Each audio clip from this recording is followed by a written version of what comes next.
And as you can see there, representation for the host nation in the form of R.J. Wilson, the favourite to take this title, with Laura Reisler also for company. And interestingly here, no European, with the exception I guess of Iceland, if you include Iceland broadly in Europe, no European representation at all. 2 Americans, 3 Africans and the Icelander.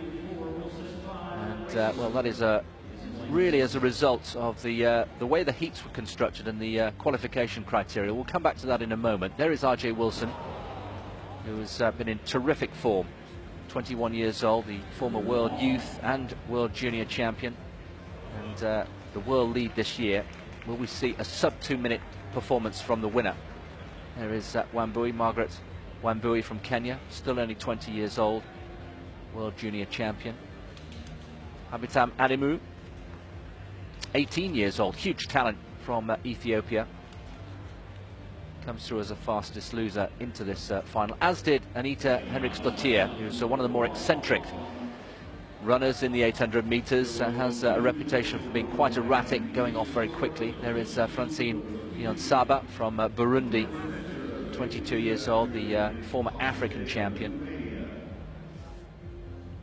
And Henriksdottir, Alimu and Wambui all through as fastest losers, and it means the likes of Lindsay Sharp, Christina Ehring and Asefa from Ethiopia, all very, very talented athletes, really got their tactics wrong and were in the second and third heats and didn't make it through because of the qualification criteria. It was only the winner that went through. Controversial for some people. I know Tim has strong thoughts on that, but we have what we have, and R.J. Wilson will be looking to add to the medal tally for Team USA. On your mark.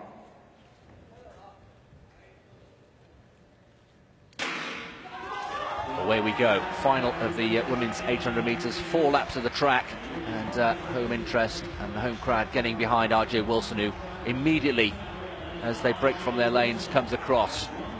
We have got some quite erratic runners, and there's quite a contrast in style, certainly in the heats that we saw, between the controlled running of someone like R.J. Wilson and the surges we had from the likes of Niyonsaba and Wambui. Now, R.J. Wilson loves to lead. She controlled her heat a couple of days ago. She controlled most of her races this winter. And if anybody has worked out how to beat R.J. Wilson, it's to mess up her race plan, get around her now. She has this knack of running at just the right tempo to make it hard to get past her, but not too quick for her to not be able to stay there. Now, this is interesting, Chris, because for Wambui to move round her there and hit the front is not what R.J. Wilson had in the game plan, I think. So, although you could argue that if Wambui goes too quickly as they approach the bell here, and R.J. Wilson just has the perfect pacemaker. Well, 2 laps to go. Wambui hitting the front, 400 metres in just outside a minute. The best time of the year is held by R.J. Wilson, a shade outside of 2 minutes. And there again, we saw it. Alimu has hit the front. In fact, it's Niyonsaba, just as she did in the heat, from Burundi. And again, just further evidence of the 2 of the Africans in this final trying to mess up the rhythm of R.J. Wilson. At the moment, Reisler right at the back, starting to make a run now. With the bell, 600 gone, less than 200 to go, and R.J. Wilson has got work to do. Down in 3rd place, she needs to make her move now, surely. It's Burundi 1, Kenya 2, Wambui running out of time. R.J. Wilson surely needs to make her run now. And Reisler coming right back into the race. R.J. Wilson surely has to strike now. Niyonsaba into the home straight. Here comes R.J. Wilson. Has she left it too late? Rocking and rolling into 2nd place. I think she has left it too late. Niyonsaba, would you believe it, from Burundi, takes the title. Just a shade outside 2 minutes, 200ths outside. My word, that is the fastest time this year. She was brave, she was courageous. She messed up the rhythm of R.J. Wilson, and she got her just reward. Yes, Niyonsaba there, shouting Burundi into the camera. Very, very proud 22-year-old is world champion now, and didn't she take it to them? This was such an aggressive move, earlier than most people thought, I think.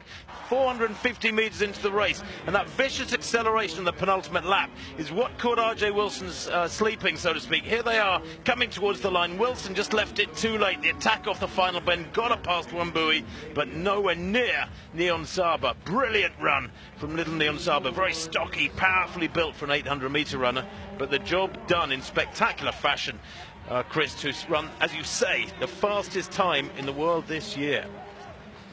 Well, a world lead, and congratulations to Francine Nyonsaba. It's RJ Wilson's first defeat in 6 races in 2016.